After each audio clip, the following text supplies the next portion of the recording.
Greetings, ladies and gentlemen, and welcome to MSNBC, my snarky news broadcasting channel. All the news, none of the pants. My name, of course, is Antoine the Great, and I have been joined by two gorgeous co-hosts. Wren from Relations and Shitlords Anonymous. Hey, guys. As well as Ishtar from her own Twitch streams, and where she plays a couple of characters on Cyber Demon Gaming. Hi. And we are back from vacation once again.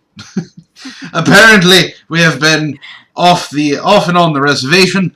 I heard a little birdie told me that Ishtar, you and Matt went on vacation. Yes.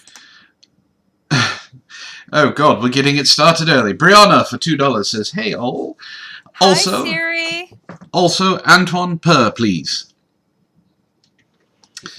All right. Ali's here for it.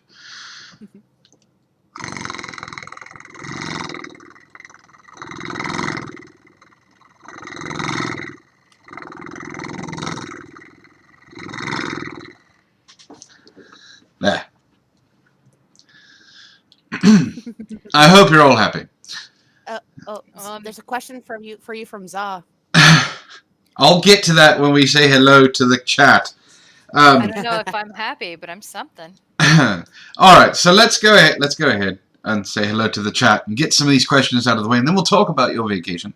So Mitzi was actually first for once. Yay, Mitzi! Ray Stone was second and says, "Hey Mitzi, what do you call that chunk of earth between the USA and Santa?" She said, "I don't know what," so I decided to answer for her. Not Canada. Ghost Dog, how's it going, my friend? Zar is here. Says, "Not first. I'm sorry I was slacking." And looking at coronavirus news. Well, what you should be doing is looking at the Bud Light virus news. That one just affects the southern western United States. Most of the time it just makes them drive their pickup trucks badly.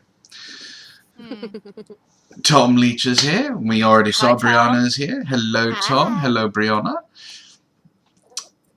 Zar, why ads? Well, there's ads because they haven't gotten smart enough to demonetize Help for the Guildless yet. Optimus Prime, how's it going? You know what, Optimus? Matt was telling me he ran into, what's his name? Megatron at Universal Studios. He was, we have pictures. We do have pictures, so you're not doing your job. He's still around. Ali's here. How's it going, Ali? And then let's see who else is here. Zar says Ishtar looks like a kitten. Meow. Ali agrees. Did you give her a baby? Well, I didn't personally give her a baby, but I haven't asked Matt that question. I can answer that question. No, he did not. Though I did spend quite a bit of time cuddling my sister's babies. There were 6 children from 11 to 1 years old. There was plenty of cuddles. Aw, cuddles are always good. Yeah, they're adorable. He's busy at the Doomslayer. Yeah, I see that.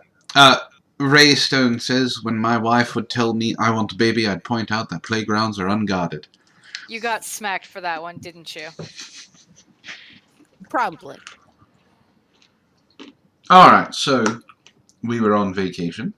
Well, Wren and I were on vacation for a week. I don't want to know what you and Sarah have been doing.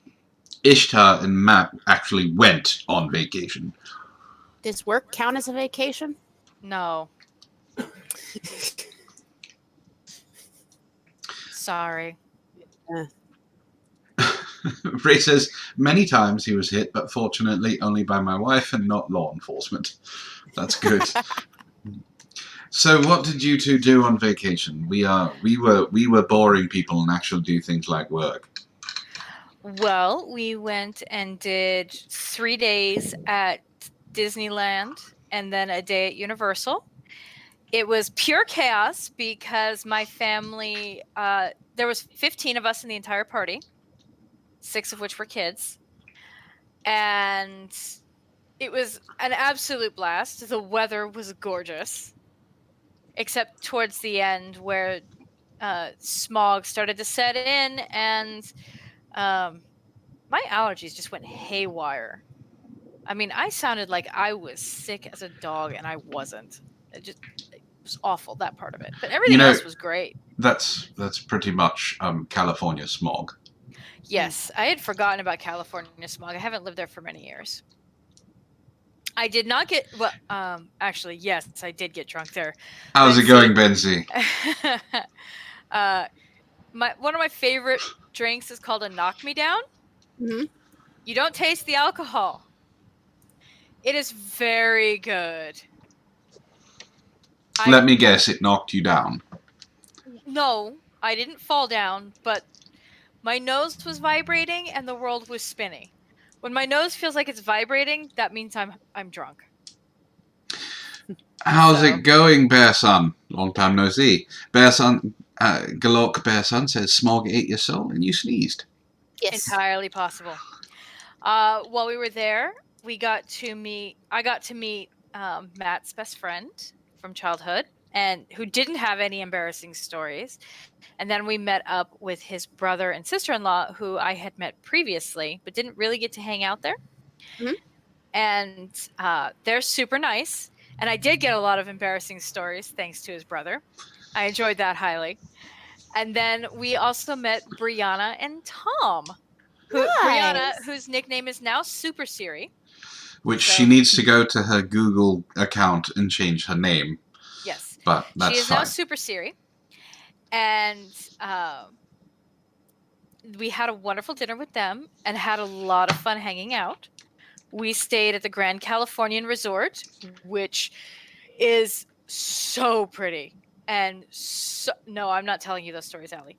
And so comfortable. And everybody in the staff is ridiculously nice. They are. At least that's what I've heard.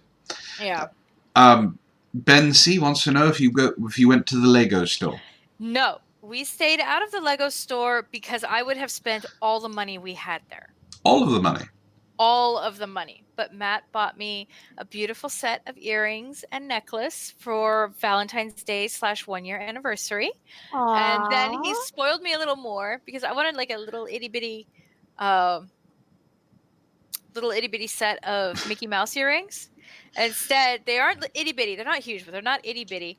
And they are gold paved with little crystals. And they're so cute. Aw. Yes, Siri saw my earrings and my necklace. I flaunted. I love it.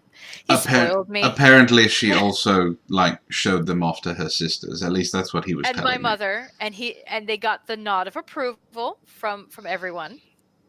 So yeah, he did good. They want you to tell the embarrassing stories about Matt. I already said no. Oh.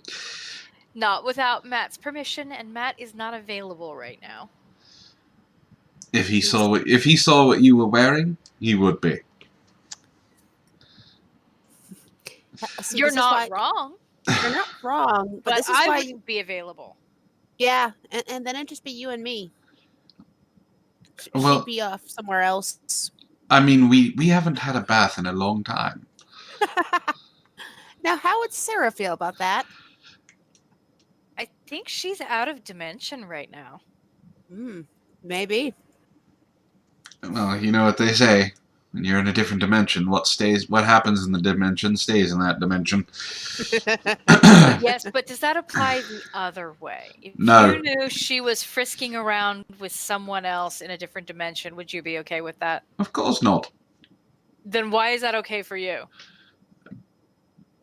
Because I don't produce bodily fluids. Don't be a hypocrite, Antoine.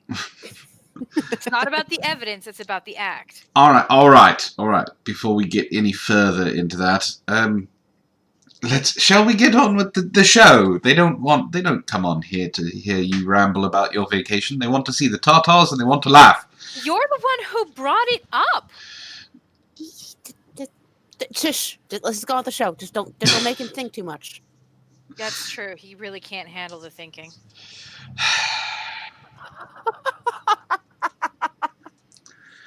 You know, is there anyone in the chat that wants to apply for new co-hosts? I may be missing two for this show.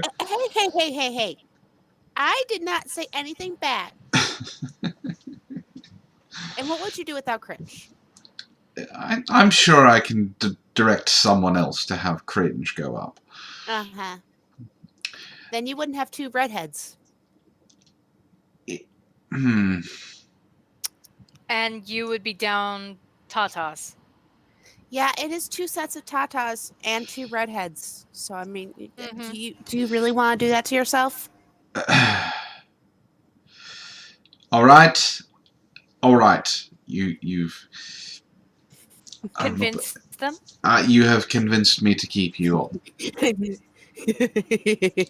How's it going, Remy? Hi, Remy. Hi, Remy. All right. So what did we start with last time? Did we start with cringe last time? I don't remember. I'll Do you go remember, first. Ishi? All right. Science goes first. Punxsutawney Phil emerges for Groundhog Day. Really? Yep. Really? Crowds gathered in Pennsylvania today for the annual event made famous by the 1993 Bill Murray movie. Despite its unusual premise, Groundhog Day is in fact a very real event that continues to be celebrated at the beginning of February each year in Pennsylvania. Its titular star, Punxsutawney Phil, has been emerging from his hole on Gobbler's Knob every year for 134 Hold years. on. Can you repeat that, but do it slow and sexy? Gobbler's Knob.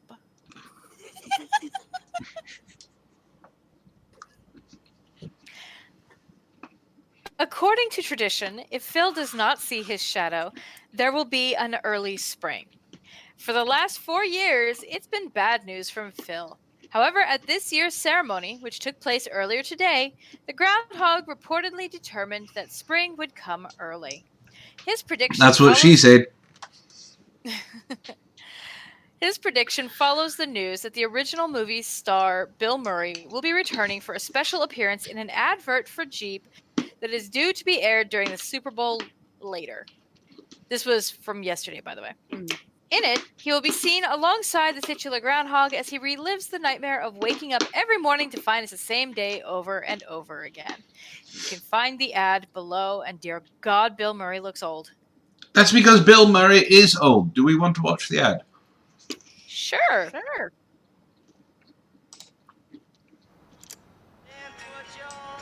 Okay, campers, rise and shine. It's Groundhog Day. And don't forget your booties, because it's cold out there today. Phil?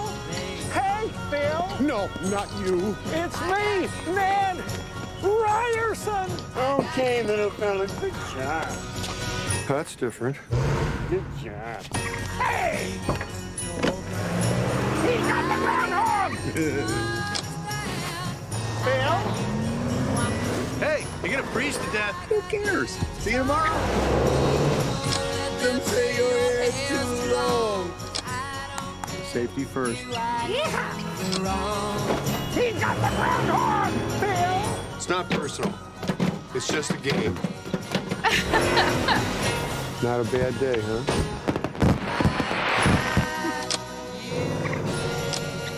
I don't know where we parked. I was following you.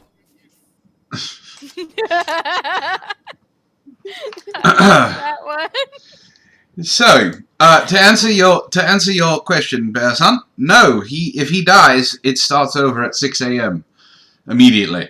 I think, if I remember correctly, Groundhog's Day was actually based off of a book, and it goes through even more of what happened while he was repeating days. And they said they never say how many days he repeats, but you can guess. You can kind of guesstimate how many days, how many years he had been repeating by the amount of piano playing he was able to do. It takes, I think they were saying it takes like 35 years or so to become an expert piano player. Mm-hmm. And by the end of the movie and by the end of the book, he is playing the piano flawlessly. And so he had been repeating the same day for at least 30 years. Could you imagine repeating Groundhog's Day for 30 years? No. No. Which is why he, in some of them they show that he like tries to off himself and then wakes right back up. Well, of course you would. Yeah. Hi, Gabriel. And hello, Nathan. How's it going, Gabe? How's it going, Nathan? Exactly, Nathan. Canada is not real. All right. So, do we want to go on to cringe or do we want Florida Man? Well, you can go cringe if you want. You say that with too much exuberation, which makes me worried. Have one article. Let's see what's in the title, just so I know which one I can use and which one I can't. Okay, sorry. Unfortunately, Kotaku's going to have to wait. Aw. Oh no, Kotaku has to wait. Darn. Now, the thing is, do I be nice to you or do I not? Do you want nice-ishy or do you want not? I'm not in the mood for nice. All right, then. Stripper pole-themed halftime show was a weird way to highlight female empowerment.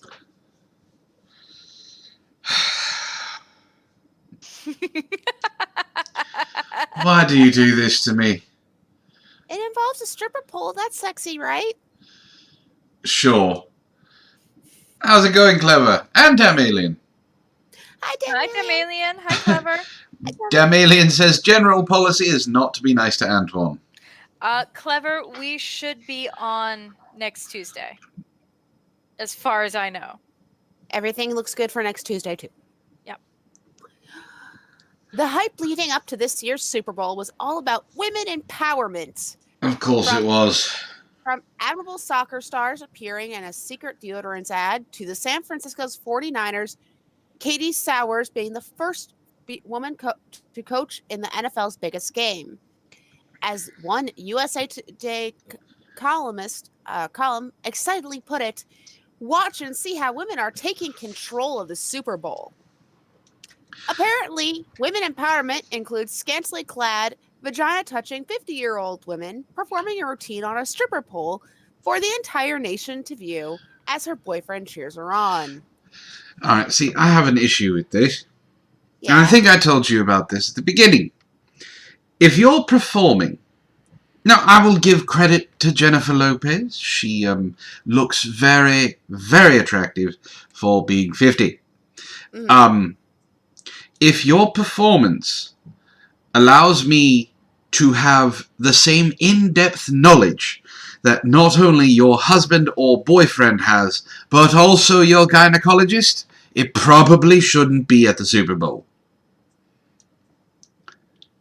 Yeah, probably not. That's what was on the ticket during Sunday's halftime show. Anyhow, female performers Jennifer Lopez, Jennifer blah, blah, blah, and Shakira performed a mashup of their songs for football fans, which of course includes women and children. Yes. Shakira kicked off the show with her famous hip work. Which is... how old is Shakira? I don't know.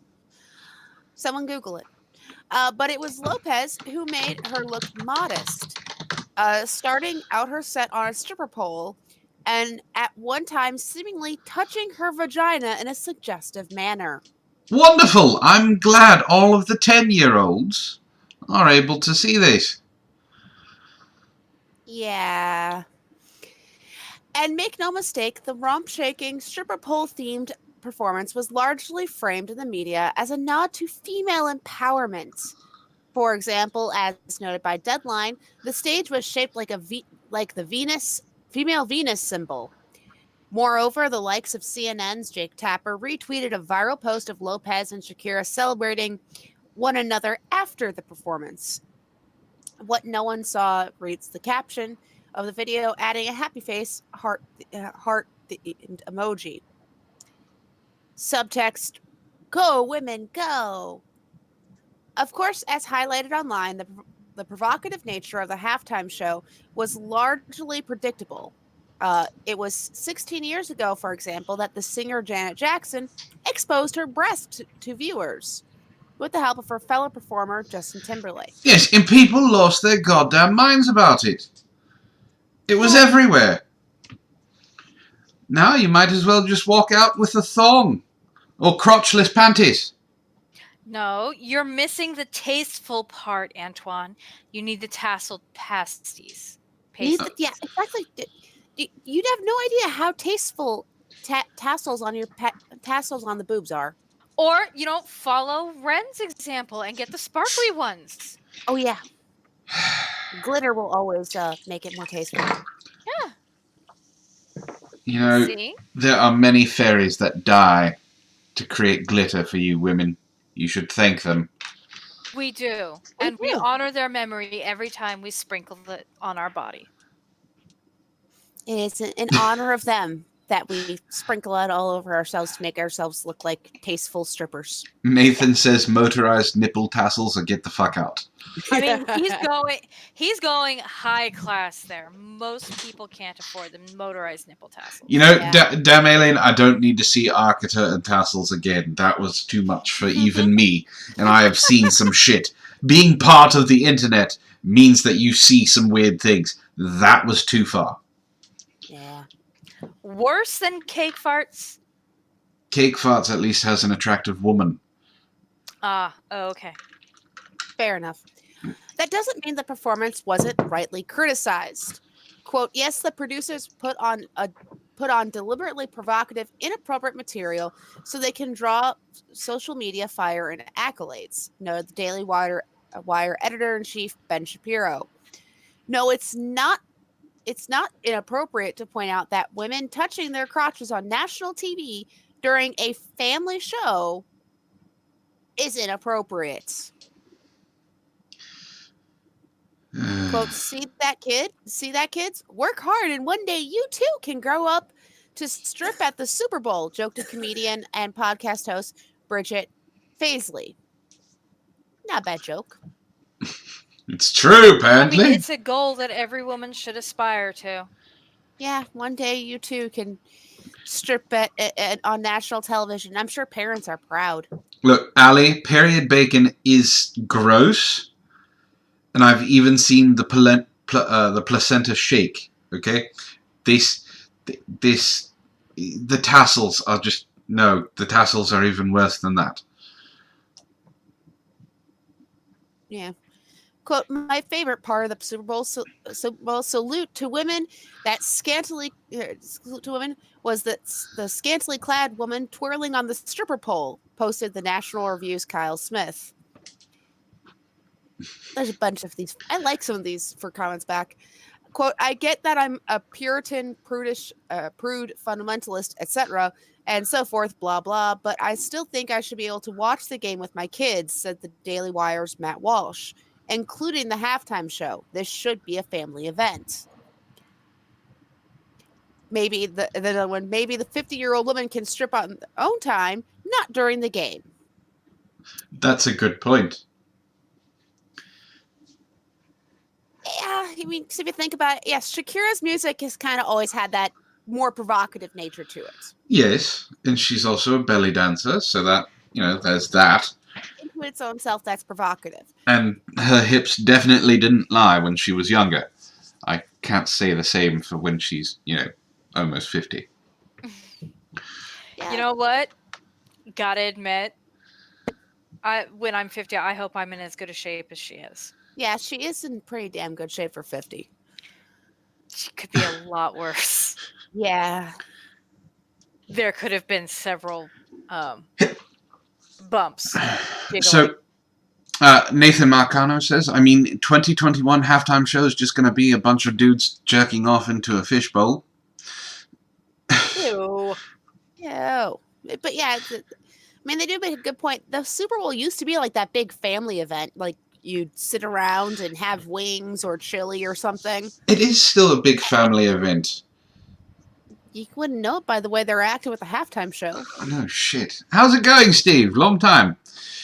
Ray says, so the glass ceiling has a hole cut out of it for a stripper pole?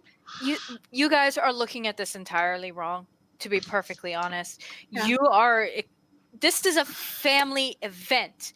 They were only helping to begin the sex education amongst the family sooner. Okay. You just want them to have that weird conversation right away, don't you? Get it out of the way. Mhm. Just go balls out and be like, look, here's J-Lo's vagina. It's Yep. there enough for you. I can describe the different parts. Kind of like Markiplier and Ethan did on It was Unis an Honest. educational display Mhm. with extremely good production value. Sure. All right, we'll go with that. I do like this one person's tweet. J-Lo and Shakira are pop stars. I knew what I was getting when I watched. I enjoyed the show because I didn't serve it. I don't know what the didn't serve in the Air Force thing means. Probably something new.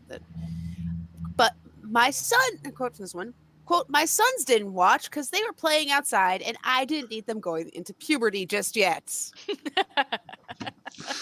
Yes, a lot of young boys became men on Sunday. Yeah. Man Squatch said, families need babies. Yeah. Babies come out of vaginas. And Damn Alien says they were only helping to turn viewers on so that they could start their own families at home. All right, This $5. was educational and helpful. $5.49 from the mystical hallucinogenic Canadia. From Mitzi says per for the ladies and me. The alert looks like it says $549. I know she didn't give that much. All right.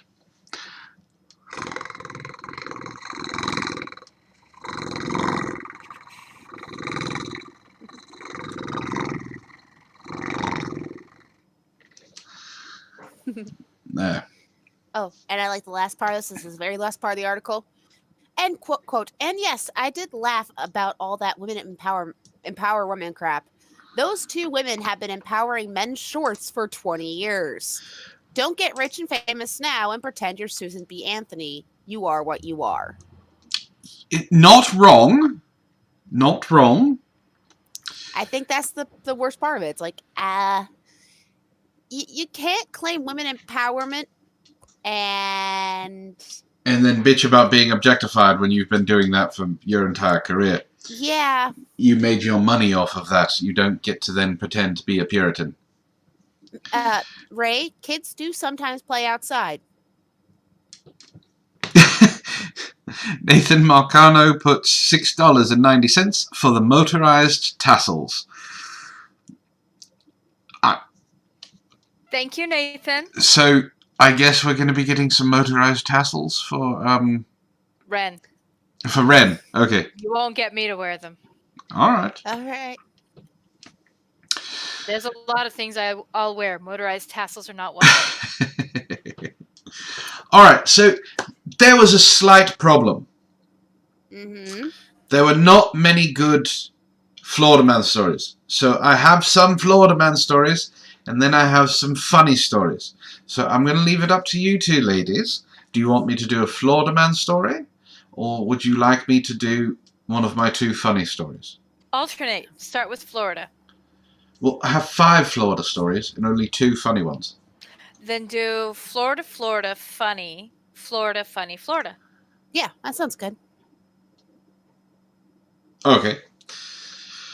How long is this one? This one, it's not too long, but it's the headline that you're going to love. Ooh, headline us. Ooh. So, you know how we're all adults, yes? Theoretically. In theory, we're adults. We have bills we have to pay. Yes. That is Last I checked. All right. So, did you know that you have to pay a fee to get an ankle monitor in Florida? Yes. I did not. Then again, I have never needed an ankle monitor. This is true. Is it an expensive accessory? I don't know, honestly, but it's very fashionable, and it only goes to the best criminals. Mm-hmm. So this is one of those best criminals. Mm-hmm. Florida man steals goods to pay for ankle monitor fee. That seems counterintuitive. No, there's logic there. The logic is very simple. He worked his way by breaking the law into getting this fashionable accessory, which I hope comes in multiple colors. Hmm. So he It can just comes in coordinate with his black. outfits. It comes in black. It goes with everything. Oh, very good. So he worked his way into it, but like so many other people who invest in fancy jewelry, he fell behind on his payments. He had to come up with the money somehow. So he went back to the tried and true. He already knew it worked. True. You put way too much thought into that. Actually, I just pulled that out from nothing. You pulled that one out of your pantsless ass, huh? It's a very pantsless butt. Hey. To the point Pants where I can't get up because I'll risk flashing the camera. Pants are just not. They're not good. Pants are mean and They are, and misogynistic. I am proudly anti-pants tonight. Yes, pants are restrictive. That's the word I couldn't think of. So there you go. There you go, ladies and gentlemen. You now know that both of my co-hosts are not wearing pants, and Ali wants proof. Ali can go ahead and want the proof. Ali can get proof if there is a 3-digit number that comes in the super chat. And that's 3 digits before the decimal point.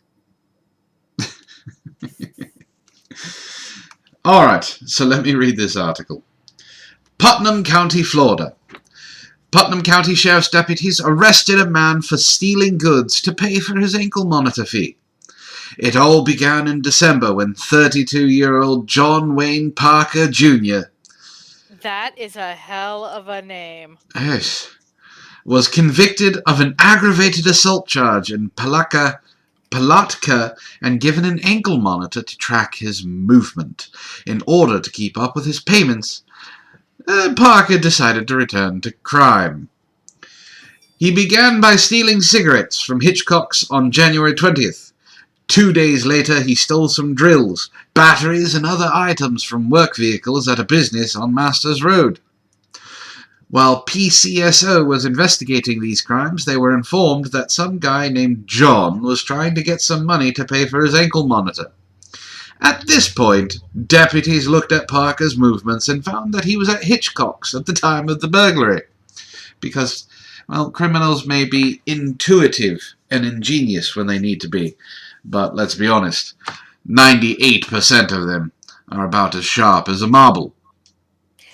Ocean's 8, this wasn't. Nope.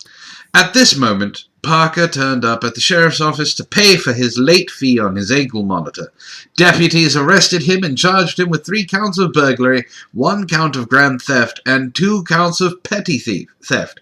He was taken to the Putnam County Sheriff's Office and held without bond.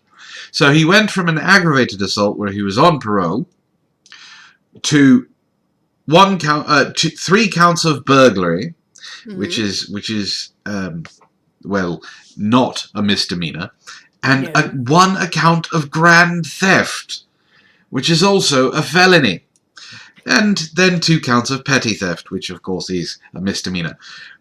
He has won the Thief Olympics. He is the gold medal.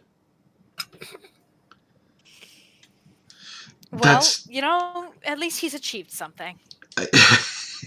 Hey. Nathan. To get some things off that I sell, it's not that expensive. But to get C pantsless, she's a bit more spendy. Yeah. She's more high class than me. You don't sell yourself short there, Wren, darling. We have sold your pictures before, and they were very classy. Your minion did a very good job of getting your 50s pinup look going. Mm-hmm. Yeah, I'm not saying I'm not classy. I'm just saying that there's like call girl and even for call girls, there is classy. There's levels of classy. And that's kind of where me and Ishii are. We're not the on the corner girls. We're more the high class call girls. She's just more high priced than me. I'm not saying I'm not classy. She just has another whole level of classy I don't have. I mean, Wren is completely wrong. I'm just shy as fuck. So, motivation. But keep going, Wren, because you're making me sound really great. While you two talk each other up, I'm going to sit over here and just sit in the corner and be quiet. When are you ever quiet? When you two are talking each other up and trying to sell yourself so we get money. He is a So smart you man. still haven't accomplished that either. Besides, aren't you supposed to be helping to pimp us out? No. Oh, okay. Remember, you're Pimptar. He's the other product. Right. We pimp out. Like the. So if anybody wants him to read some cringe, Oh, don't do this to me. give us a call. Yeah. Well, not a call. Give us a DM. Oh. We'll work out a price. Yeah, and don't forget that there is we'll make it another worth your while. There is another Taken by a Dinosaur book. We still have that one left to do. And I'm sure we can find even more cringy books. Why would you don't? I mean, No. for the right price, he'll read anything. That's Only partially true. I mean, guys, come on, think about this, audience. There is such thing, and it's a book called 50 Shades of Nay. No. That's No. still available. No. That's a forbid. Oh, come on. Yes, Tom, we're constantly debating what is a fair per page flat rate. Yeah. So right now it's kind of a how much pain do we think we're going to have to put him through? Because the more pain we have to put him through, the higher the price has to be.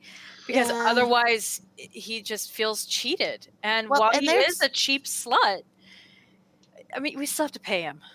And there is always that alcohol tax we have to throw on there. We do have to give him something for the pain. Yeah, basically. Can I read my second Florida man story? Yes. Yes. Why are you doing this to me? Because you love it. I actually have something from CNN. The Clinton News Network. Wow. So, what's one thing you probably shouldn't do, since you were on a plane recently, right, Ishtar? I was. What would something you not want to have happen to the pilot while you're landing? Die? That's a good one, yes. Ever think That's about... like the first thing that pops into my head. Get stoned? Yeah, that's always a possibility. How about go blind?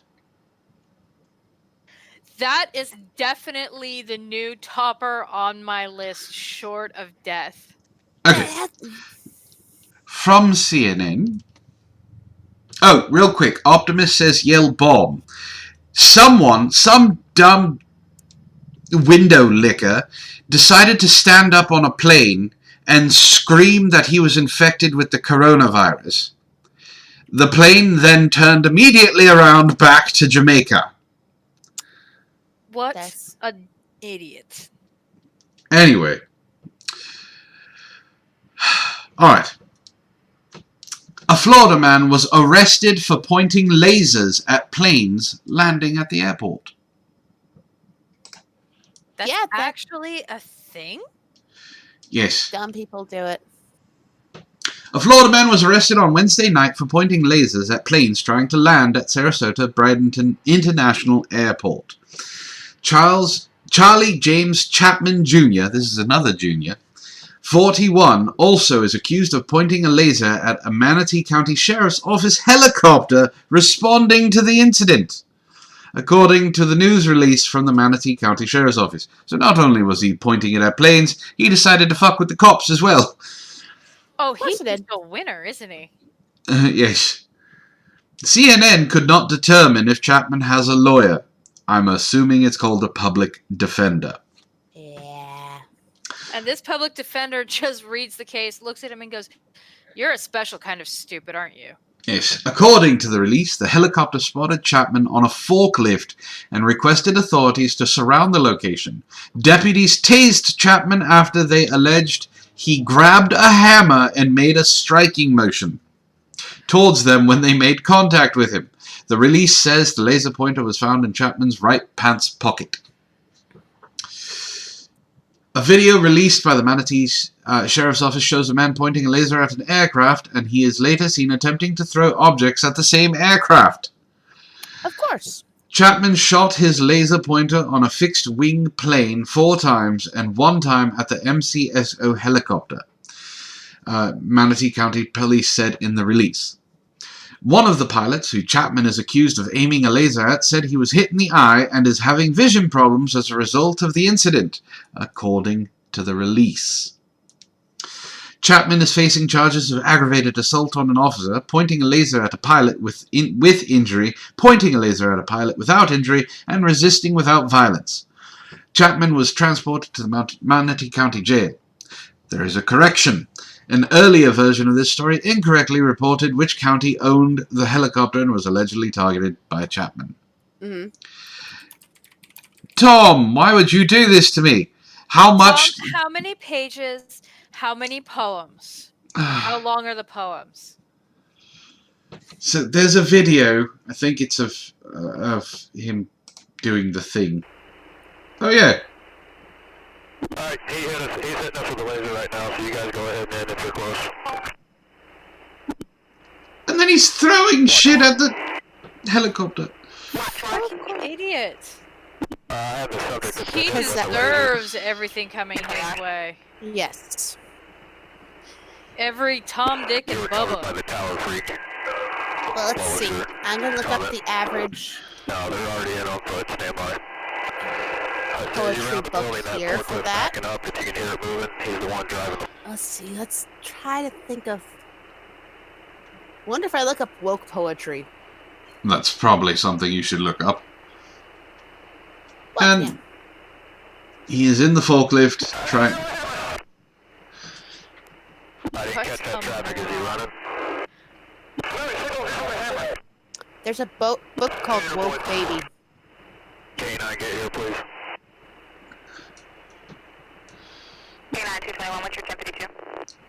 I mean, you could probably look up feminist slam poetry or something. He should have a green laser, something that emits a green laser on him. Let's focus on the Florida man. We'll focus on Florida now, and then we'll figure out how we're going to pimp him out later. Well, Yeah. that was the end of the Florida man thing with the video. So yeah, don't point lasers at planes. Probably good advice to follow. You know what, Tom? Most poems are short. So we'll do $5 a poem with a maximum poem length of 4 stanzas. That for sounds fair. For $5. If it's longer than 4 stanzas, we'll discuss from there. So yes, Zio Gold says this is why you don't use cocaine. How's it going, Zio Gold? Hi, Zio. Hi. All right, let's move back on to some science. Science. Yes. Let's see. This one popped up. What was my title article? Okay. I don't know if he was special or not, Tom. I mean, he's definitely special. I just don't know if he's, special. Seal caught clapping underwater and scientists flip out. Why? It's just a seal clapping. Why is this a thing? Why? Let's find out. Whales serenade each other across thousands of miles, while dolphins call out each other's names using signature whistles. Now scientists have spotted gray seals using yet another form of underwater communication. Surprisingly loud clapping. Researchers caught footage of a male gray seal swimming near the Farne Islands in northeast England and slapping its flippers together to produce a sharp, snap-like sound. The discovery, published Jan 31st in the journal Marine Mammal Science, marks the first time a seal has been recorded exhibiting behavior in the wild, unprompted by training or treats from zookeepers. The clap was incredibly loud, and at first I found it hard to believe what I had seen, co-author Ben Burville, a visiting researcher studying marine biology at Newcastle University, said in a statement.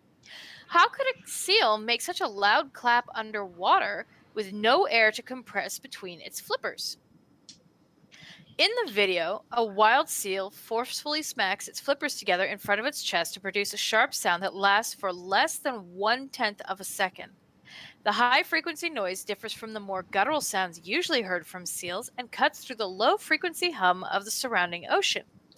Over 20 years of research, Burville has observed seals displaying similar clapping behavior on 5 different occasions, but has never captured the snappy sounds on film. Based on these anecdotal accounts and new video footage, the authors concluded that only male seals appear to perform the piercing claps and tend to aim the sound at other seals nearby. The clapping seal was swimming near both a male and a female seal at the time. The second male seal occasionally replied with its own applause, but just beyond the video frame. Given the social context, the authors tentatively concluded that gray seals use clapping to either woo potential mates or shoo away competitors, depending on the context.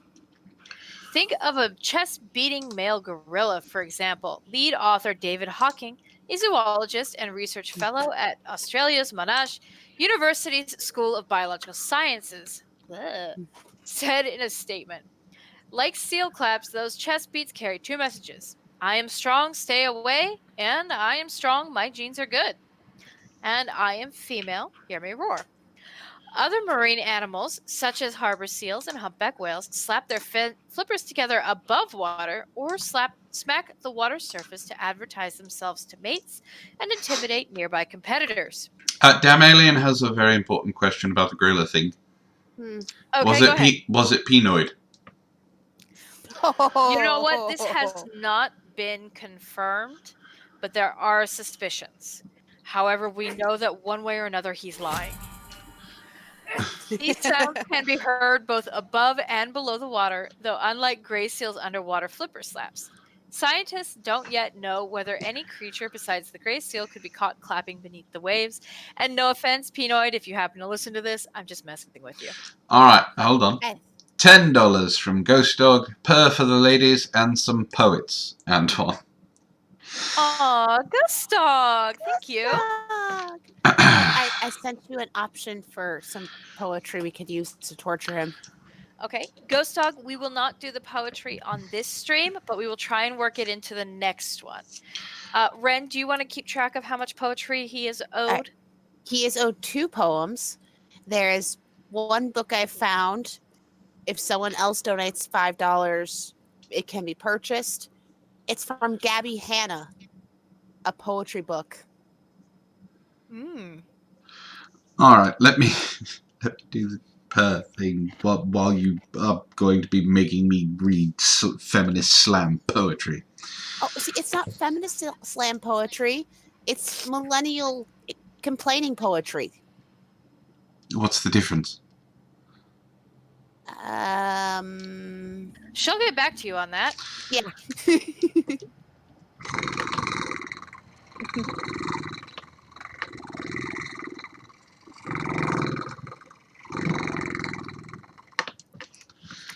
Now I just need someone to pull my hair. And maybe some tentacles. Also possible. Oh, Wren, we don't have to buy this book. If you have well, we do have to buy the book, but we don't have to buy it for $15. I mean, I have Kindle. It's only $10 on Kindle. Perfect. Why do you do this to me? I thought I was being nice. There are some very short poems in there. I mean, really short. So I thought it was being really nice to you. Let's get back to the article. Not that long. It's only 256 pages. I mean, there's plenty of poetry people can purchase. Do you want to hear something funny? Yes. What's her fucking name? Lena Dunham's book was only 200 and something pages. Yeah, but I've actually seen other YouTubers make fun of this book, and there are literally some one-word poems in it. Yeah, and it's or not like one-sentence poems. And with Lena Dunham's book, you had to read it from beginning to end, and this you're not having to read it beginning to end because we're selling it per poem. Exactly. So you only have to read 2 shorter poems. The one-word poems don't count. It needs to be at least 1 full stanza. Yeah. Damn, Alien's right. It did feel like it was 20,000 pages long. It did. It did. All right, finish your article so we can go on to cringe. I did finish my article. Did you? Okay. Yes. All right, so let's move on to cringe, and then we have a commercial break. Okay, you know what? Commercial. I'm going to be really, really nice to Ishii. She loves baking. And so we're going to go with the cookie cutter story. Oh, okay. I was going to say, bitch, you did not steal my article. No. You can now get customized cookie cutters to make treats that look like your pets. Wait, what? Hold on, not the treats. Clever Mick generic name just said how much for a Warhammer Harry Potter crossover fan fiction. Depends on the length of the fan fiction. Yeah. Much Ado About Nothing. That's a really good book. Really good Shakespearean play. That's a bit long, though. It is a bit long. We'll get back to you on that. I'm going to need, if Tom keeps coming up with these good ideas, I'm going to have to actually hire him. Yeah, we might have to have him on just for consulting. I may, you know what? Tom could be our commercial. I was going to Make a say, commercial with Tom. Tom has to come on and do commercials for this show. So, all right, let's do this article. We'll go to a commercial break, and then we'll start up again. If your all-consuming love for your pet is slowly taking over your life, then why not accept defeat and make them part of your diet too? A customized cookie cutter company offers customers the chance to bake snacks that look just like their cat or dog, and the results are incredible. Baker Street Cutters also makes cutters to resemble people too, so you can bite the head off of your significant other if that's more up your street. All you have to do is visit the website, order a custom portrait or custom pet portrait for furry friends before uploading a photo, and the rest is done. For those concerned about how the finished thing will look, the company will apparently send you a preview to make sure you're happy with the design. And look, you can make your pupper into a cookie cutter. I wonder if they do more. What is wrong with that dog? I don't know. Some dogs don't translate to cookie cutter well. No, I'm talking about the actual picture of the dog. That dog looks like Cujo. It could be cute. You don't know. It could be adorable. It looks like it wants to rip out my throat, and I'm not even in the same neighborhood as him. Sometimes those dogs are the most cuddly. Don't judge by the picture. That's true.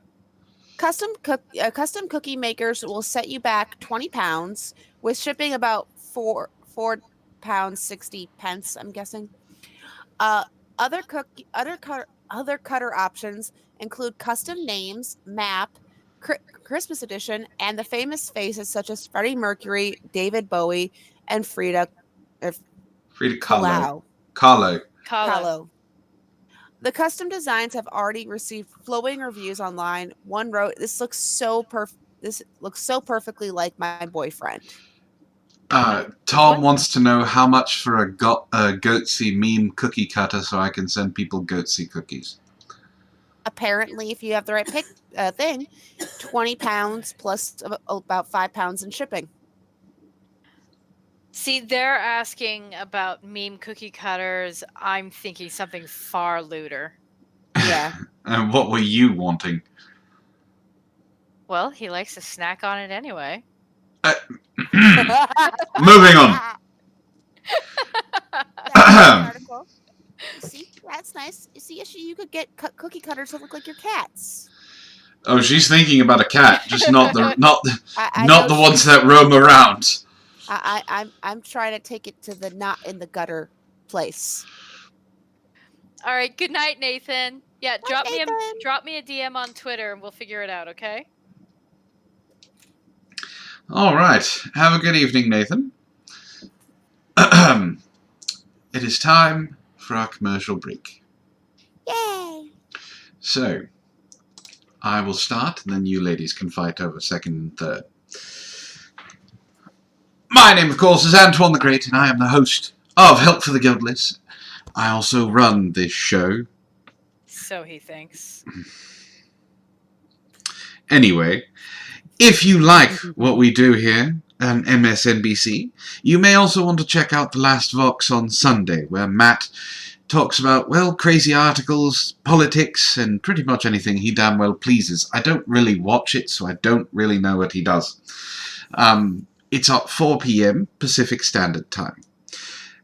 There's also our sister channel, Cyber Demon Gaming, if you like gaming things.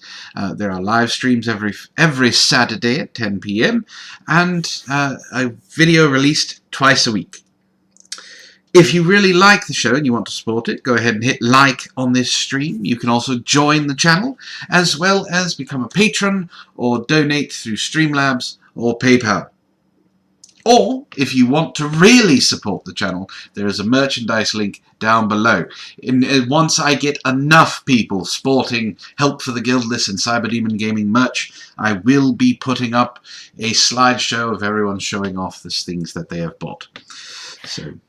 And you still need to put up Antoine for President merch. No one is going to buy an Antoine for President merchandise. Anything. Is it really low cut? There are new items that show up in the merchandise store all the time, as soon as I get a chance to design them. They're all designed by me for the most part. So,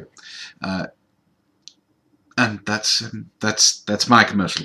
Next. I think we flustered him, Wren. I think we did. No one. Look, me becoming president is bad for everyone. Just saying. Who says anything about you actually being president? We just want the merch. Yeah. And is it low cut? Is a perfectly good question to ask. Yeah. Wren, you're up, darling. All right. Shill yourself.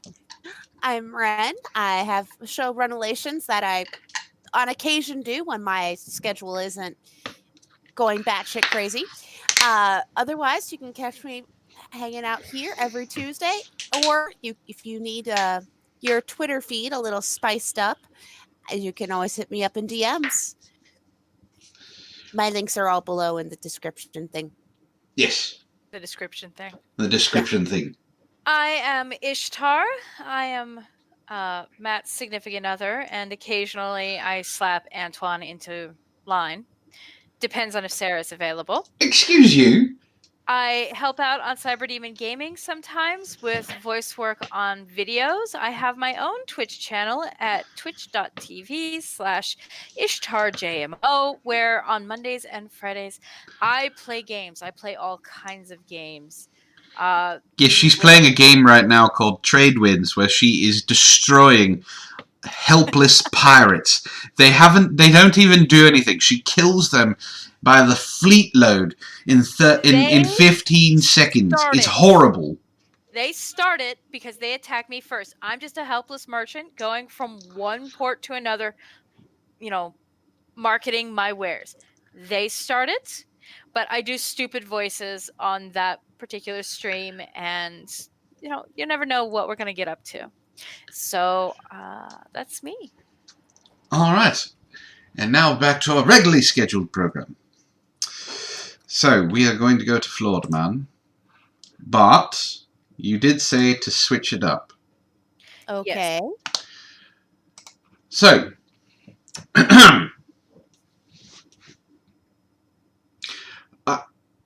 hold on. I just now have another article that just popped up because it's in the sidebar of the one that I'm going to read. Yeah. So, ladies, we've been... Tom! Shame on you! The proletariat is just trying to liberate your ship and redistribute your cargo.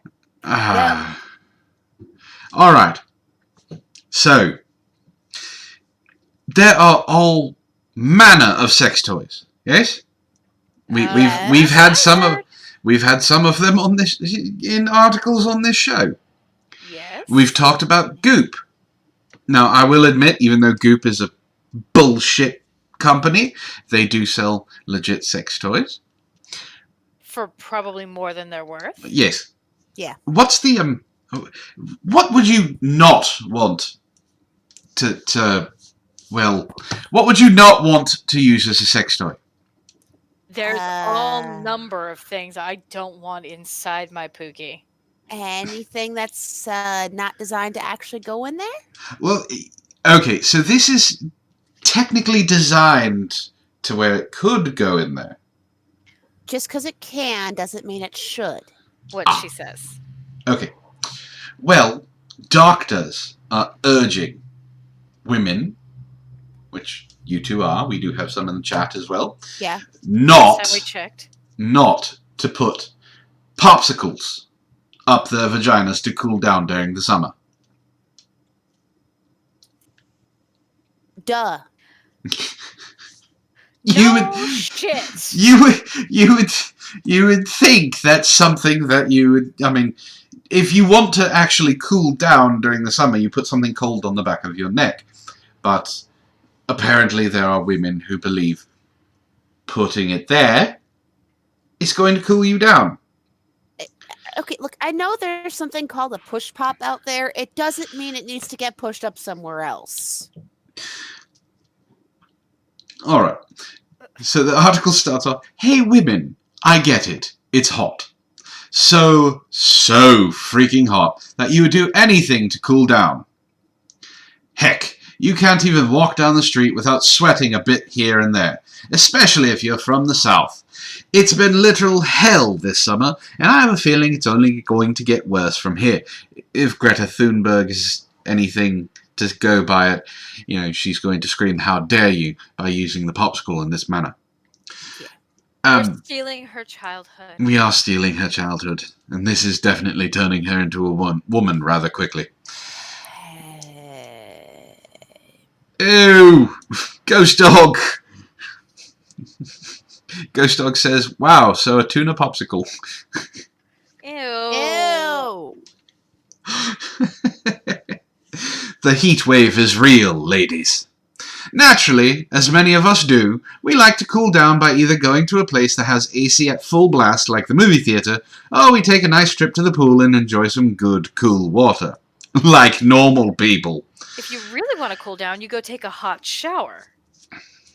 But what we are not going to do is cool down by sticking popsicles up our vagina.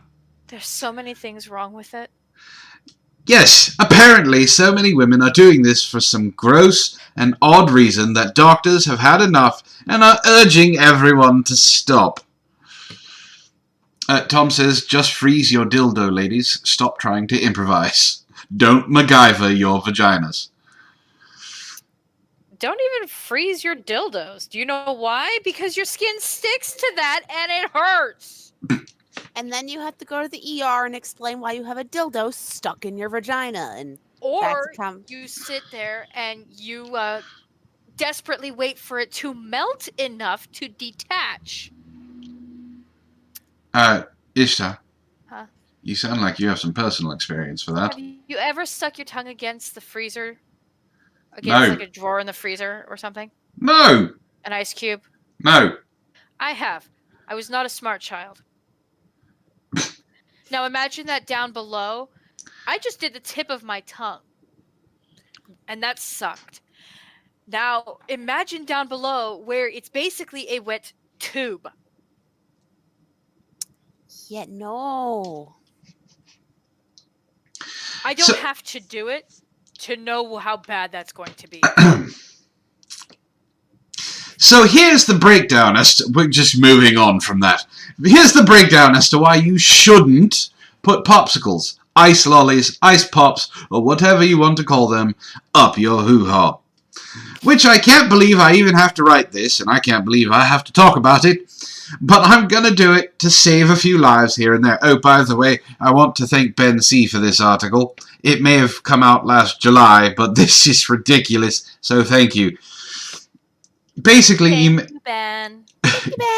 You may think you are putting something cool and refreshing on, better yet, into your body, but according to Dr. Sarah Welsh, co-founder of Hannix condom brand, the vagina is composed of highly delicate and sensitive skin.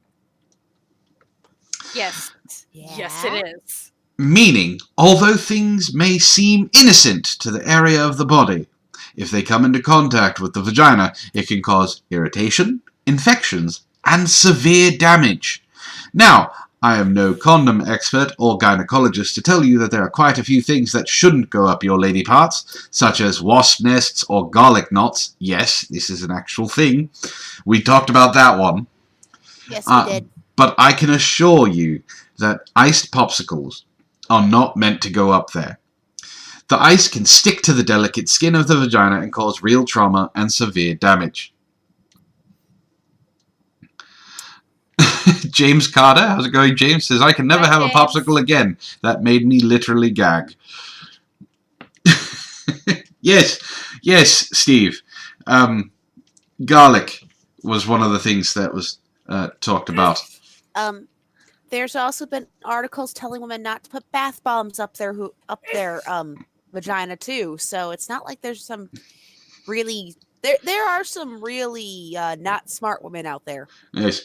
Let's not forget that putting anything up your private parts can introduce several microbes, disrupting its normal balance and allowing an environment for bacterial vaginosis to grow and infections to develop. The ice pops can only play havoc with the natural vaginal pH, which can cause irritation or thrush, and of course the whole melting situation, which can ultimately lead to a possible break and cause damage. And since none of you are looking forward to doing it, the only women who would possibly want to do this and actually catch a yeast infection are the ones that want to use that yeast to make sourdough. Ew. In conclusion, just stop putting things up your vagina that should not go up there. Stick to cold showers, condoms, tampons, vibrators, and, well, you know. And even if you have a vibrator that can chill down, use cold water. Don't put it in the freezer. I kind of have to agree with Tom here. It says, having a bun in the oven is just a saying. Don't stick dough in your vagina unless you can preheat it to 350. Accurate. That it is accurate. Oh, God. I blame the school system. I blame a lot of things. I was going to say I blame a lot more than the school system. Alright, let's go with some science, shall we? Let's see. And then I have a science article to read after cringe that's going to make you all cringe. Wait, you have a science article? Sort of. Are you biting my style, Antoine? Yes. Antoine? That is inappropriate. You can't steal her style. I'm stealing both of your styles. Why? Because you won't let me bend you both over and spank you senseless. I never said that. You can never said Matt is the one who said you can't do that. And since when have you been said you can't? Has it been said you can't do that? I said at the same time. Since you're both in different time zones, it's kind of hard to do it at the same time. Okay, yeah, I'll give you that one. Okay, that's fair. But still, stealing our styles, really? You two will enjoy it, trust me. We're offline. Are we? Yeah, it says live stream offline. Yeah. Now we're back. And we're back. Yay, we're back. Yes, Tom says Weird F. little blip. Well, we're back now. Probably YouTube being YouTube. Yeah. British X-Files of UFO sightings is going public. The UK's Ministry of Defence will publish secret UFO reports for the first time. I had nothing to do with this. From the early 1950s until 2009, a department in the United Kingdom's Ministry of Defense documented and investigated reports of UFOs. Now, more than a decade after the program ended, many of those formerly classified files about UFO sightings will be made available to the public for the first time. Previously, some MOD files about UFOs have been published online at the UK National Archives website, the Telegraph reported. However, all of the agency's UFO reports will be released this year on a dedicated gov.uk webpage, a spokesperson for the British Royal Air Force told the Telegraph. The decision came after PA Media, a British news agency, filed a request for the files under the Freedom of Information Act, according to the Telegraph. MOD officials decided it would be better to publish these records rather than continue sending documents to the National Archives. The UK's fascination with UFOs spiked around 1950, prompting the MOD to form the Flying Saucer Working Party to address the phenomenon, according to the UK National Archives. The UFOs in the early 1950s even captured the attention of Prime Minister Winston Churchill, who sent a memo to his Air Minister in 1952 asking, "What does all this stuff about flying saucers amount to? What can it mean? What is the truth?" The Flying Saucer Group concluded that the UFOs were hoaxes, delusions, or ordinary objects that were misidentified, recommending that no further investigation of reported mysterious aerial phenomena be undertaken. Nevertheless, the other MOD divisions continued the work of official UFO investigation in the UK, ushering such efforts into the 21st century. The last UFO report to be published online by the MOD dates to 2009, covering sightings that took place from January through the end of November of that year. This included a silver disc-shaped light, reported January 2009, up to 20 orange and red glowing lights, reported in June, a large bright silver or white ball or sphere, reported in July, and 3 blazing gold orbs in a diagonal line in the sky, reported in September. Look, I was just practicing my kite flying. I'm not to be blamed for people not understanding that. It's just advanced technology that they don't understand. After MOD enacted a policy change on December 1st, 2009, the agency no longer recorded or investigated UFO sightings, according to the report. But what they did find, including many recent UFO reports that were previously available only as hard copies, will be published online within the next few months, said Nick Pope, a former UFO investigator for the MOD. There should be some interesting nuggets in these new files, Pope told The Express. That's the end of it. Ghost Dog says, Antoine was talking about spanking and YouTube got upset. He wants to spank them, thus the bleep. Probably. Maybe. Alright. Now we have some cringe to read. Yes, we do. This is from Kotaku. Always fun. Journey to the Savage Planet is fun, but please stop using that word. What, savage? We can't use the word savage? What is wrong with the word savage? Let me read what Kotaku wants to explain to you. Journey to the Savage Planet is the first ever game from Typhoon Studios out for the PlayStation 4, Xbox One, and PC. It ain't perfect, but it's got heart. It's a succinct and loving throwback to Metroid Prime series that fills a pretty specific niche in the sea of service games that want to become your part-time job. But I have to be honest, I hate seeing the word savage in a game about exploration. I'll get to that in a moment. Oh, please do. Paul Tomeo, please do get to the point where savage is a bad word. Your character is a pioneer who works for Kindred Aerospace, the 4th best space exploration company in the galaxy. It's up to you to survey the planet and investigate a mysterious tower looming on the horizon that seems to be left over from an ancient civilization. That means a mix of collecting resources, platforming, shooting alien creatures like small animals and giant terrifying monsters, and old-school puzzle solving set on the kind of lush, colorful planet you might find in No Man's Sky. This actually sounds like an interesting game. It does, actually. But instead of offering procedural generated points of interest, Journey to the Savage Planet encourages you to explore a densely packed world and craft upgrades you need to past dead ends. Of doing all these things doesn't feel like as fine-tuned as it does in similar games out there. Shooting feels more in line with something from Fallout game or Outer Worlds. It'll do, but it ain't Destiny. And that's fine. It's exploration where it's at. Scanning the worlds and looking around for secret areas that I finally got access to because of a new upgrade is a tried and tested feedback loop. Gimme it. Zipping around the world feels exhilarating, but the platforming was super awkward for me on console because the weird button placement. Okay, we're going to skip ahead a little bit. So he seems to like the game a little bit. Yes.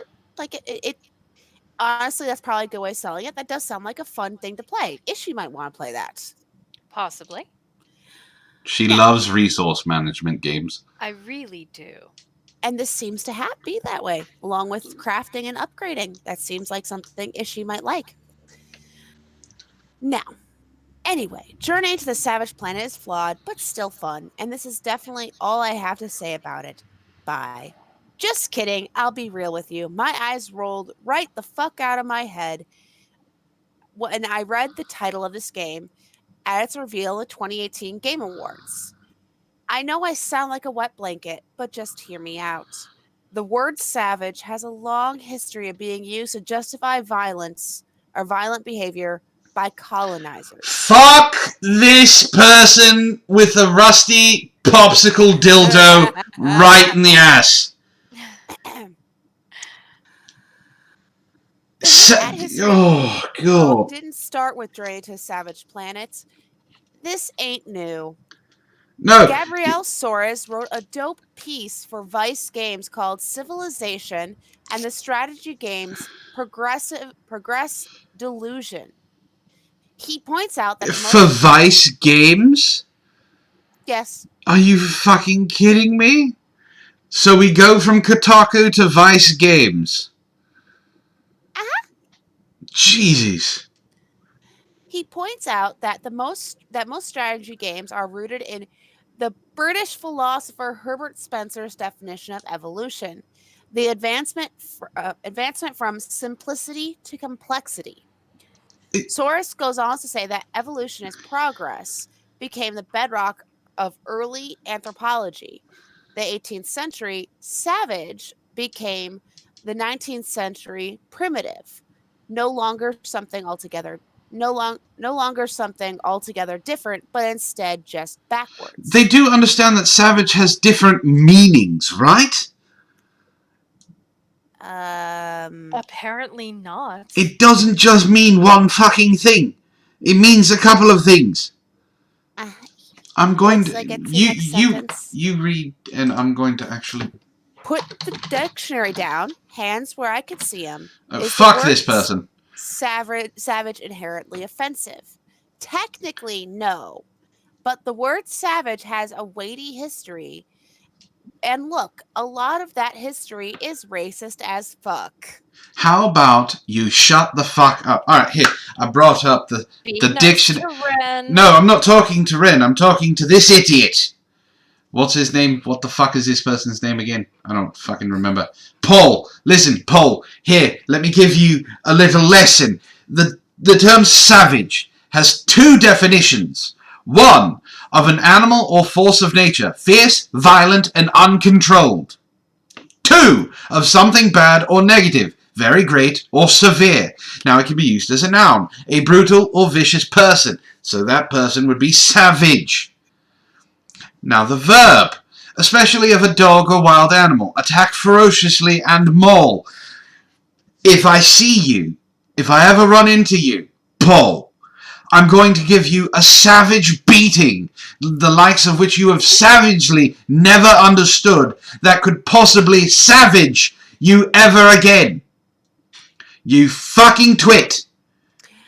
Poof Twan! Poof Twan! Hey, Ray. You know how you have a meme of when I yawn that you put in Twitter? We need a meme of something for Poof Twan to put in whenever he gets this way. It's Poofy Twan time. Savage doesn't mean unintelligent fucking people who live on an island that have never seen human beings or white people. I mean, it can, but not in this case. Not. Here's the cliff notes on how that played out in the world. In order to justify the destructive effects of colonization, it was cruel for the United States to paint Native people as primitive savages roaming the wilds. Quote, the tribes of Indians inhabiting this country were fierce savages. To leave them in possession of their country was to leave the country a wilderness. Chief Justice John Marshall. That kind of language was mixed into cement and founded this country. Oh, fuck you! You stupid wanker. But why do we still need to think about that now? Well, this is taken from a news segment from Maine in February 2019, and it's talking about some monuments that had the word savage still on it, and people got complained. Hold on. Yes. Hold the fuck on. This is... Okay, there's a reason. There's a reason context matters. Mm-hmm. Because in the context of Savage Planet, it is not talking about Native Americans back in the day. It is not talking about Zimbabwe. It is not talking about the Aborigines in fucking Australia. It's talking about savage, as in untested, uncontrolled, violent planet. That is what it means. It doesn't necessarily mean it's talking about people. And this idiot makes me want to hunt him down and show him what savage really fucking means. I will shove a jade egg up his ass and then use a hammer to break it. Ouch. Yeah, he's getting very poofy. This is getting fun. Girl, Wren. Thank you. I'm going to skip ahead a little bit. That dishonest idea of the brave explorer got filtered into pop culture, along with bonus racist stereotypes. The common in movies that romanticize the period of time, it has even seeped into sci-fi, brown face and all. It ended up making its way into games like 2018's The Quiet Man, which features a Spanish-speaking gang made up of brown people called the Savages. I'm sorry, a Spanish-speaking game? A Spanish-speaking gang made up of brown people? Where's the diversity? Of course they're called the fucking Savages, because they're gonna savage themselves all over your face. I'm gonna keep skipping, because this is very long-winded for Kotaku. You know what? I believe them. I don't think they're intentionally brushing off. Here, the quote from the thing. Quote, our use of the word savage is an adjective to describe this vibrant, mysterious, and comedic world, and is not in any way used as a noun directed at a group of individuals or creatures in our game.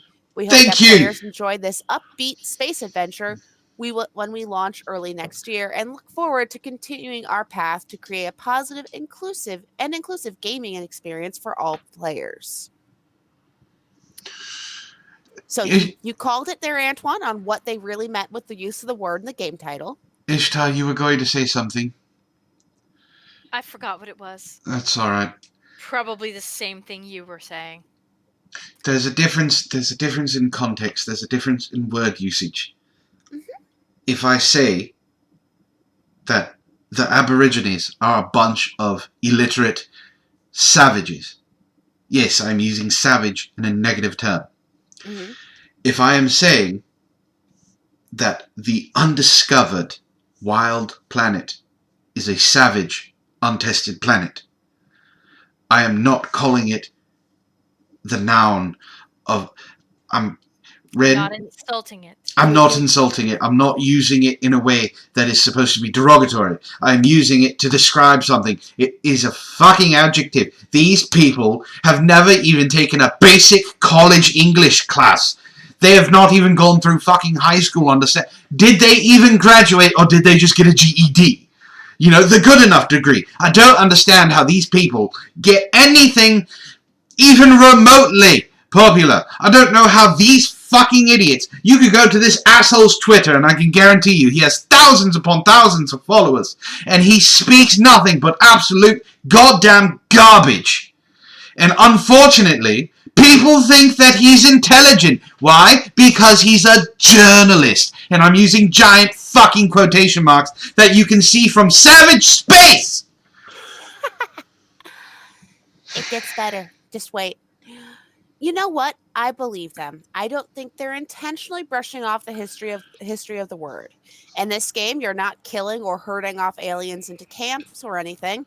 But every time the game refers to me as a pioneer or a colonizer, it's hard for me to just vibe with with this as a purely hearty harmless joke. I'm still overpowering the life on this planet in hopes that I can scavenge enough goodies in the name of exploration and advancement. In Kotaku's review of the game, Zach Zweisen writes, while the game makes a lot of jokes about this theme and the ending tries to hammer it home with a little more, ultimately the wacky and fun atmosphere of Savage Planet distracts from a darker part of the story, which never becomes much more than a background detail. I want to hurt these people. Wait till I get to the best part. There's more. They can't. There's more. There are commercials for fake TV shows, toys, and corporate propaganda that telegraph how horrible the company that hired you is. Its employees are being exploited by a greedy and incompetent CEO. There are even some shots at predatory microtransactions. I'm happy to point and laugh at this capitalism. You fucking socialist piece of shit. So, not you, Wren. I'm not talking about you. You're not talking about me. But when the game then laughs about destroying the mysterious ancient ruins, just in case the intelligent life there poses a threat, I'm going to feel a certain way about it. Really? Are you, Paul? Are you going to feel a certain way about it? Are you going to feel a certain way about pixels? Are you also the type of person that thinks, oh, I don't know, pictures have emotions and feelings? Are you telling me that cartoons that are designed a certain way have agency? Or are you going to play the fucking game? Well, they don't understand the idea of just playing the game. Now, this is the last bit. This last little bit I'm going to read, and it pretty much is the end of the article. I'm not asking for Journey to the Savage Planet to have some super poignant message at every turn. But according to Hutchinson, the game is meant to have a tone of sort of early science fiction of hopefulness. But it's worth asking whose hope it is we're talking about. The character that you're playing, their hope, that person's hope, no one else's hope. You're playing as a character. That character, that's the person you're supposed to be hopeful for. Yeah. Man, some of my favorite games are all about colonizing something in one way or another, I'll admit it. I love exploration-focused games, but like a lot of folks out there, I can have fun with the genre I love and be critical of it. Wild concept, I know. No, wannabe Sarkeesian. No, you can't. Because you're being super critical of it. If you want to destroy the thing that you love, yes, you do this shit. I can turn Jaws into a feminist icon if I wanted to analyze it enough. I could also say that it is actually about destroying women and children, because those are really the only first people that get killed by it, and that the shark is nothing more than a giant allegory for Steven Spielberg's penis. But I don't. Do you want to know why? Because I enjoy the fucking movie! Last few sentences and then we're done.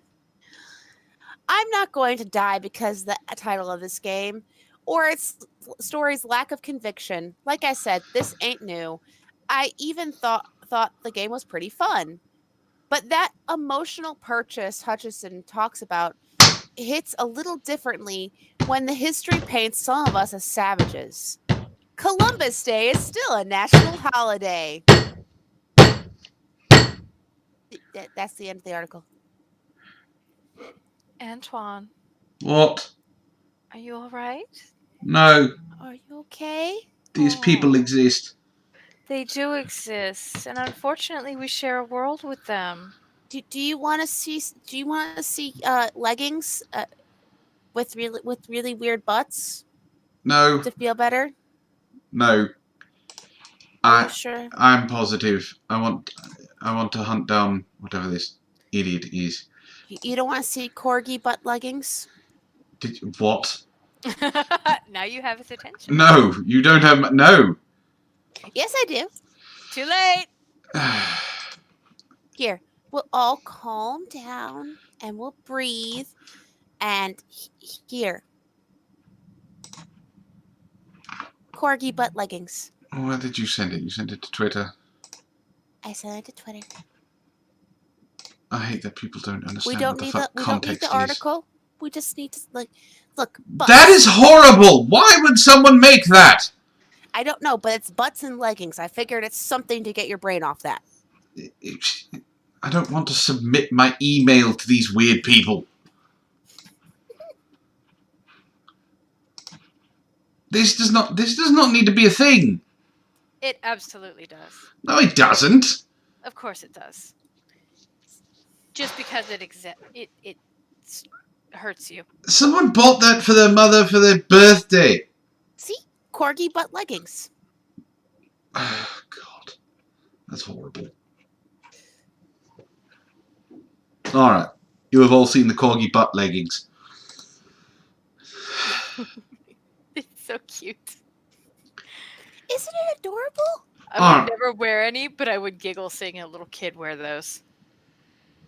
Seeing an adult wear those is just a little weird. Well, see, but the way that the thing is, if you wore a tunic long enough, no one would know.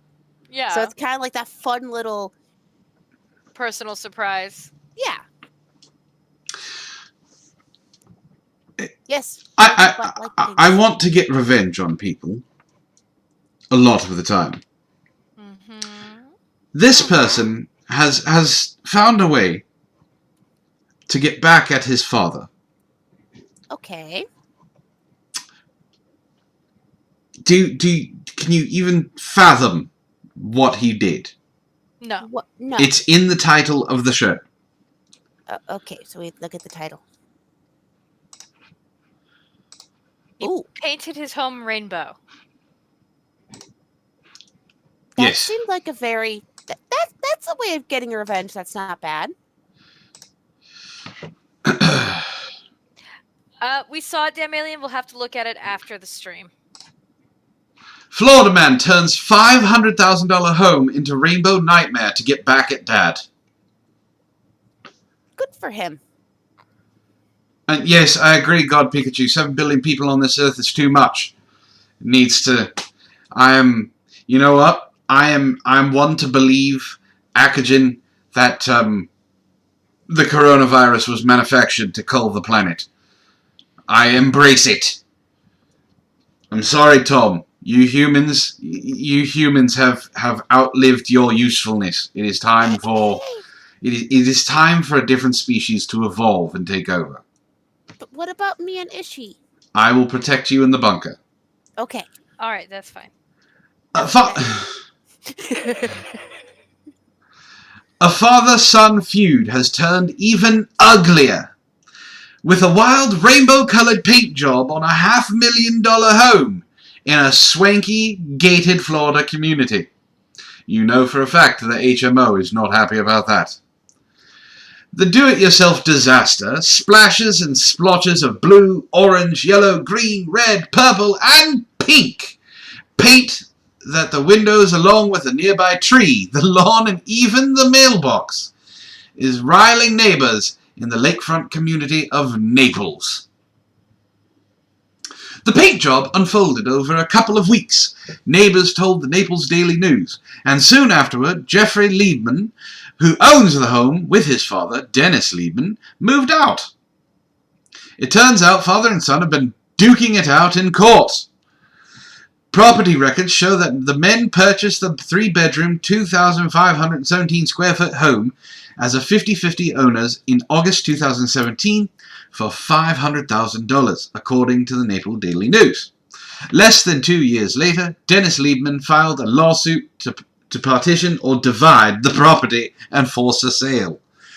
In July, the court granted a final judgment and ordered Jeffrey Liebman $40 to cooperate in selling the property. Jeffrey is the son? Yes? Sounds all right. Yes, Jeffrey is the son, Dennis is the father. Instead, the son stalled the sale, refusing to allow real estate agents inside the home and damaging the property. In the past 2 weeks, neighbors reported seeing the son spray paint the house.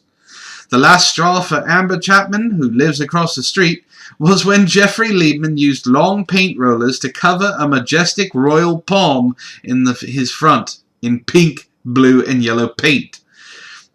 I'm most mad about the tree, she said. I don't know how you fix that. Well, that's simple. You let the tree grow, and it kind of does it itself. Dennis Liebman, 70, recently filed an emergency motion suggesting that his son be jailed for his actions, including his destruction to their shared property. Collier County Code Enforcement are investigating the paint job. The management company for the neighborhood said reversing the cartoonish paint job could cost hundreds of thousands of dollars. Naples-based NBC2 reported that Jeffrey Liebman is facing drug charges for smuggling contraband into a detention facility. He is due in court on February 25th. He's just winning at everything, isn't he? Yes, apparently. That's, No, they didn't offer him $40 to sell the house. That's his age, is 40. He's 40, his dad is 70. So yeah, there is a video. Let's take a look. Someone turned this All right. $500,000 home in Oh, Naples into God. a very colorful eyesore. Neighbors say That's this unique pretty. paint job happened over the course of a week. NBC2's Alex Howard is in our studio. Alex, That's a paint job. I can imagine why neighbors It's are not too something. pleased. I don't think I'd like living next to him either. A Naples Homeowners Association just got back to me. Something, It's actually suing the Alright, landlord. I'm gonna be fucking copyright struck because this. Moving on. Well. Okay. I have one more story, and then we will move on to other things. This is what I found. So I told you I was going to bite both of your styles. It has something to do. It has something to do with science, sort of, but mainly cringe. So, I hope. Consider this payback. I wasn't going to read it, but then you did the Kotaku article, so this is. I had to. This Kotaku is. was in the title. This is my revenge. I'm not going to paint your house 1,000 different colors. I'm just going to read this. I'm going to read the title very slowly for you both because you're not going to believe. Ew, gross. This one of the side articles says new challenge has teenagers boiling tampons and pads to get high. That's gross. We've done that story. Have we? Yeah. Okay. A guy got sick from injecting his own semen into himself to help with back pain. Don't think that's how that works. That's not what that is for. That is for making babies. For those of you who are in the chat who didn't catch that, a guy got sick from injecting his own semen into himself to help with back pain. What a waste. What? What? Do you have a baby on the brain or something? No. Then how is it a Yes. waste? Because he's just wasting it. He's injecting it back into himself. Which obviously made him sick, so he's not supposed to do that.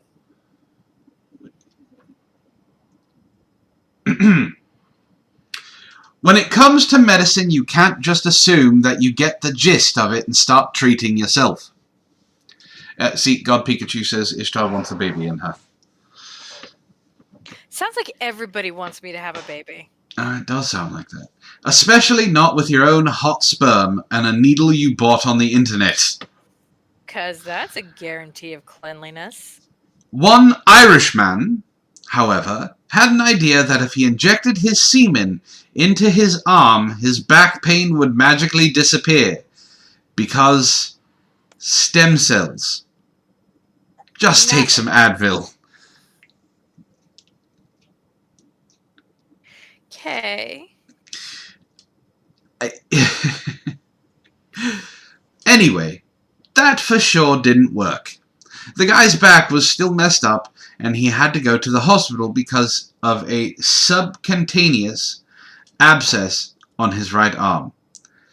Basically, That was his body basically going, that's not supposed to be here. yeah, a subcutaneous abscess on his right arm. Basically, he had a big bubble of cum pooled under his skin.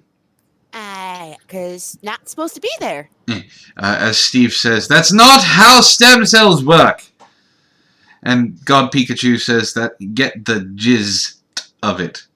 Oh. The doctors told him as much and started treating him to get rid of the semen demon living in his arm, but he discharged himself from the hospital before the doctors could finish.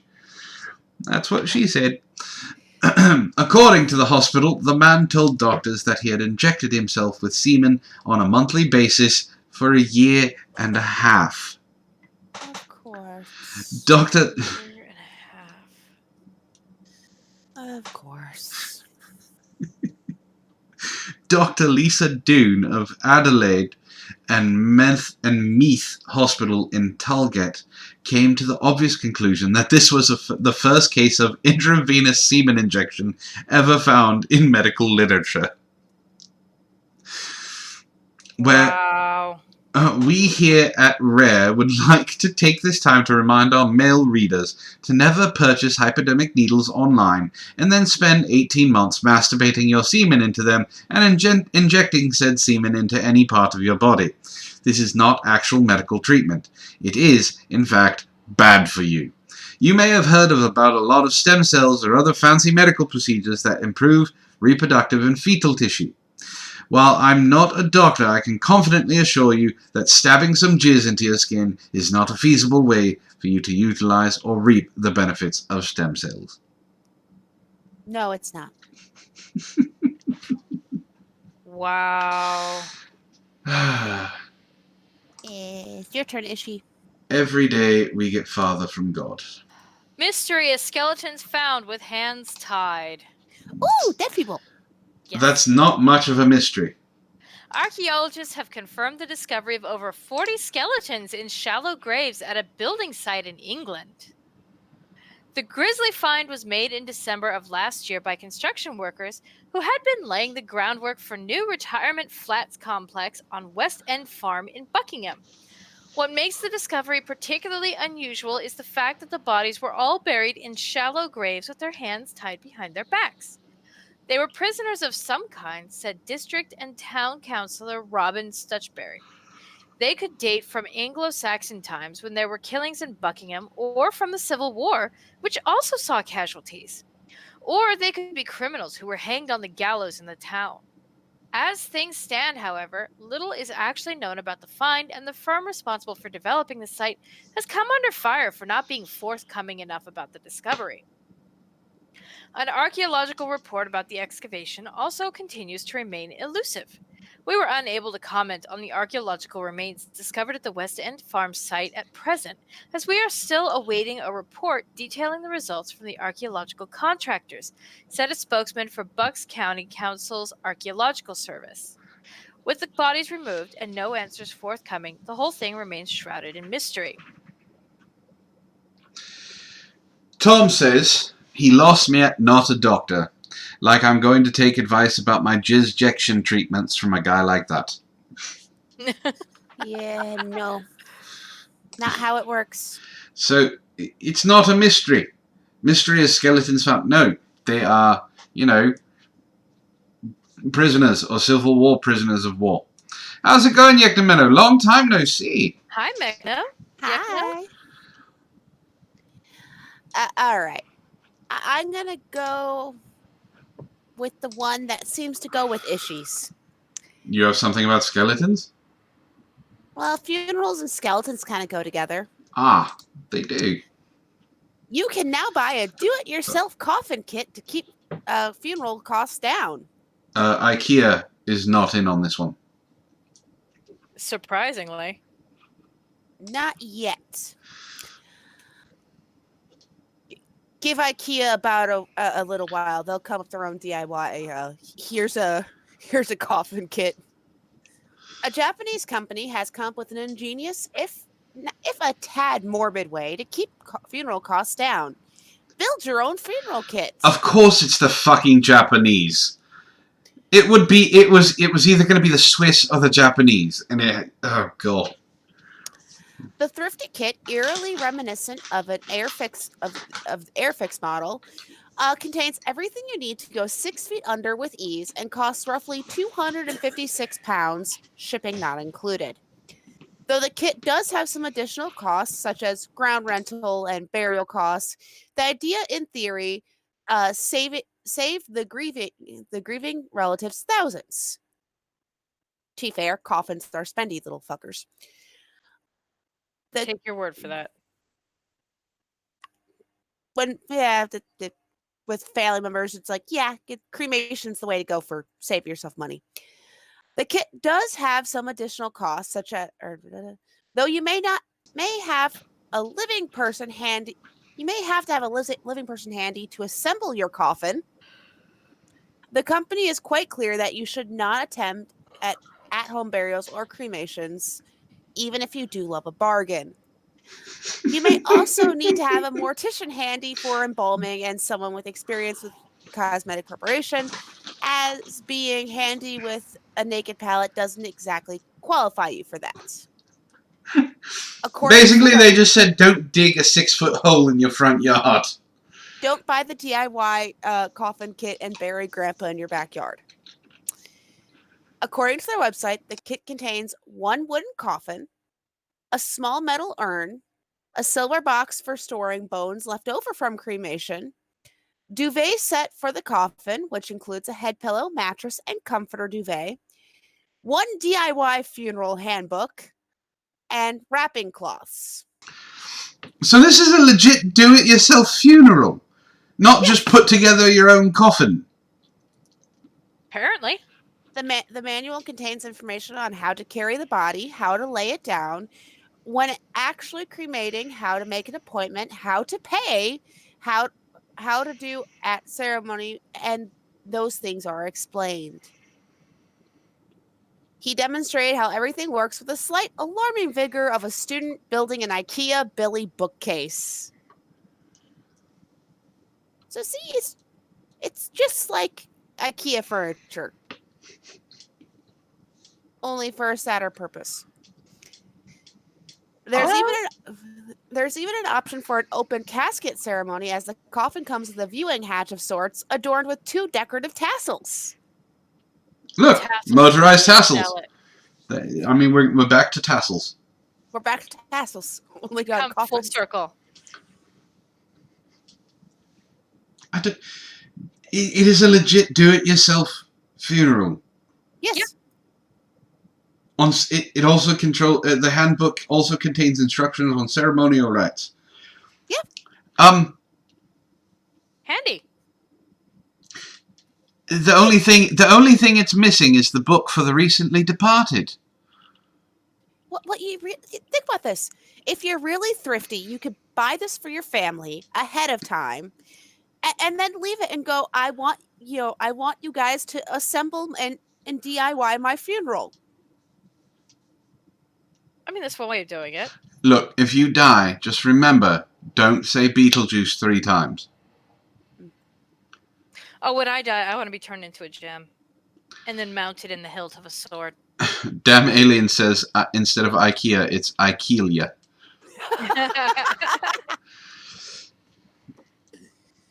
And it even has tassels.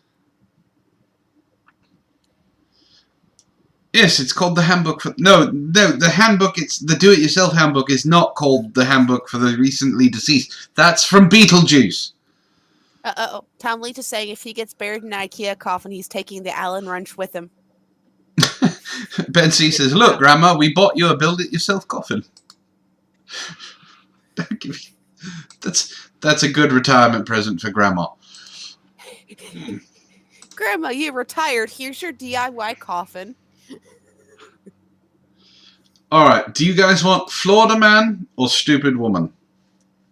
Stupid woman. All right, we'll go with that. Are you sure? No, but Wren suggested it, so we're gonna go with it. You might get a little angry at this one, Ishtar. Let's Is get this with it. attacking my arts and crafts again? No. Okay. So we're not But it gonna is attacking one of your hobbies. Which one? Knitting Knitting or crochet? No, I'm talking about things in the kitchen. Baking? Well, yeah, I guess you could put it that way. Just remember the cookie cutter article. I gave you the nice one about baking. Go ahead. Woman selling tortillas didn't realize she was using a dildo as a rolling pin. See, that's not anger. That's just stupid. That's pretty funny. That's just stupidity. That's not anger-inducing. A San Antonio, Texas woman just trying to make an honest couple of extra bucks by selling homemade tortillas has gone accidentally viral because she, apparently, is not up to date with the latest dildo design. The woman, named Peggy, began selling her produce on Facebook Marketplace to help illustrate that her tortillas were authentic and scratch-made, and thus worth purchasing. Peggy included a picture of some freshly rolled dough in her post, with the rolling pin she used included in the shot. Except that rolling pin was a big, honkin' purple dildo. That says Durex on it. Durex clearly makes rolling pins now. 1,001 uses, and you'll be happy one way or another. And people pretty much immediately called out that Peggy was using an expert-sized sex toy to roll out her tears. And I'm not going to scream into the mic. It's a giant fucking dildo. They could put a hand on the end of it, and it could be called Mr. Fister. Whether in knowing denial or out of a genuine belief that she was using a real rolling pin, Peggy insisted to her disgusted and troubled potential customers that no, this was just indeed a fun, purple rolling pin. A rolling pin that also vibrated, she claimed. Rolling pins don't vibrate. Well, she got the fun part right. Yeah. Rolling pins don't vibrate. So, one of the persons that are talking to her says, "You've been rolling them with a dildo." Peggy corrected the person and said, "Rolling pin." And then the person said, "Why does your picture have a dildo then?" Peggy responds with, "Only an uncultured swine would not see that it's a vibrating rolling pin." I want to know how she got it and who told her it was a rolling pin. The person responded with, "That's called a dildo." And Peggy responded firmly, "It's called a vibrating rolling pin."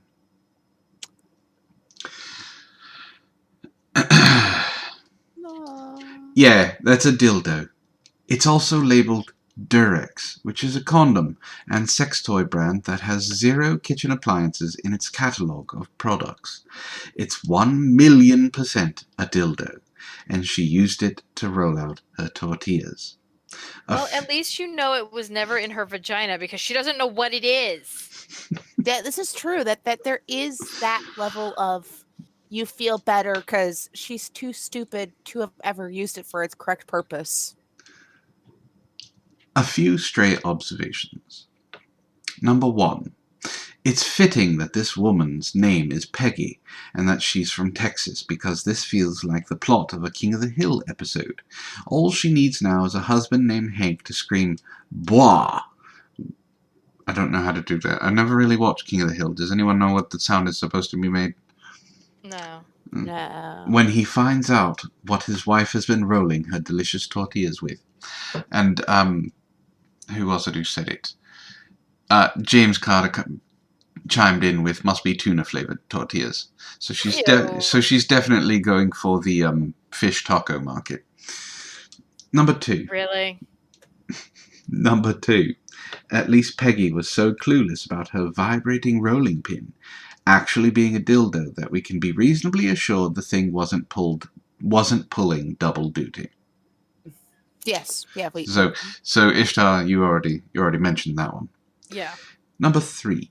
Unless she bought it used at a garage sale or something, and the person she obviously bought it from was like, "What? A purple vibrating rolling pin? Yeah, sure, $5. Oh God, that's what happened, isn't it? Do not eat these tortillas." I would laugh my ass off if the story got updated later. It's like, yeah, there really was some neighbor who sold it and went, "Yeah, it's a vibrating rolling pin. Totally."